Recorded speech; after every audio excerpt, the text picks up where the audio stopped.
வெற்றிவேல் முருகனுக்கு அரோகரா.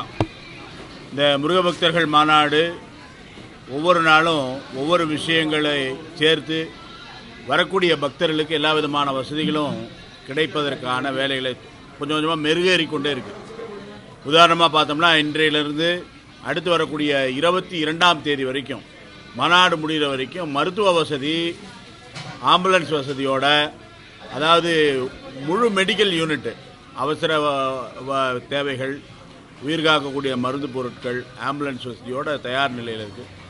அது மட்டும் இல்லாமல் கிரவுண்டு முழுக்கவே நாம் இன்றையிலிருந்து தண்ணி வசதி, குடிக்க எந்த விதமான தட்டுப்பாடு இல்லாமல், பார்த்தா நேற்றுக்கு வரைக்கும் கொஞ்சம் இருந்து இன்றைக்கி வெயில் அதிகமாக இருக்குது.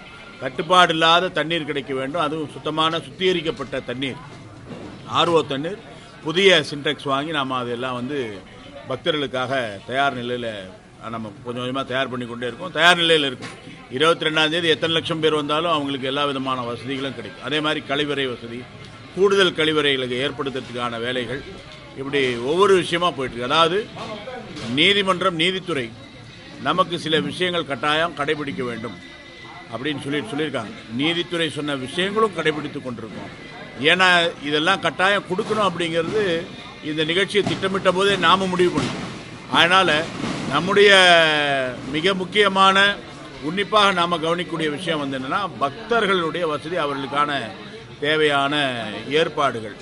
இப்போ உதாரணத்துக்கு சொல்லணும்னா, மாற்றுத்திறனாளி யாராவது வராங்க அப்படின்னா அவங்களுக்கு ஏற்றாற் போல் அவங்கள போய் தரிசனம் பண்ணுறதுக்கு ஏற்ற மாதிரி தான் உள்ளே போய் இந்த ரேம்ப் எல்லாமே வச்சுருக்கோம். அப்போ மாற்றுத்திறனாளிகள் போகிறது, அவங்களுக்கான உதவிகள் தேவைப்படுறது, பெண்களுக்கான தனி ஏற்பாடு, குழந்தைகளுக்கான தனி ஏற்பாடு, இந்த மாதிரி யோசனை பண்ணியிருக்கோம். அதுக்கப்புறம் தினந்தோறும் மாலை 6லேருந்து 8 மணி வரைக்கும் மதுரையை சார்ந்த கலைஞர்களை கொண்டு, நாட்டுப்புற கலைஞர்களை கொண்டு வெவ்வேறு நிகழ்ச்சி, அதே போல் கைலாய வாத்தியம் போன்று சிவனோட முருகனோட இணைந்திருக்கக்கூடிய அந்த கலைகள், அதை நாம் இது பண்ணக்கூடிய விஷயங்கள் நடக்கும். காவடியாக இருக்கட்டும், கும்மியாக இருக்கட்டும், இந்த கைலாய வாத்தியமாக இருக்கட்டும், வெவ்வேறு விஷயங்களை யோசித்து கொண்டே இருக்கோம். மதுரை வாழ் மக்கள் எல்லாரும் வாங்க, இந்த முருக பக்தர்கள் மாநாட்டில் ஆறுபடை முருகனை ஒரு இடத்தில் தரிசனம் பண்ணுங்க, பலனை பெறுங்கள். சேர்ந்து இந்த நிகழ்ச்சியை மிக வெற்றிகரமான சிறப்பானதாக மாற்றுவோம். வெற்றிவேல் முருகனுக்கு அரோகரா.